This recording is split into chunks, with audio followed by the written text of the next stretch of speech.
بسم اللہ الرحمن الرحیم۔ حضرت ابو درداء رضی اللہ عنہ فرماتے ہیں کہ میں نے رسول اللہ صلی اللہ علیہ وسلم کو یہ ارشاد فرماتے ہوئے سنا، باپ جنت کے دروازوں میں سے بہترین دروازہ ہے، چنانچہ تمہیں اختیار ہے، یعنی چاہے اس کی نافرمانی کر کے اور دل دکھا کے اس دروازے کو ضائع کر دو، یا اس کی فرما برداری اور اس کو راضی رکھ کر اس دروازے کی حفاظت کرو۔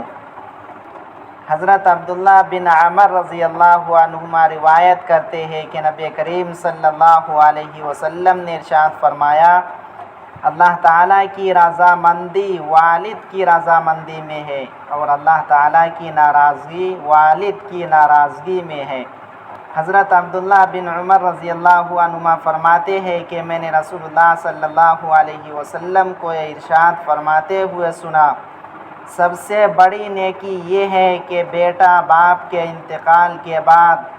باپ سے تعلق رکھنے والوں کے ساتھ اچھا سلوک کرے۔ حضرت عبداللہ بن عمر رضی اللہ عنہما فرماتے ہیں کہ میں نے رسول اللہ صلی اللہ علیہ وسلم کو یہ ارشاد فرماتے ہوئے سنا، جو شخص اپنے والد کی وفات کے بعد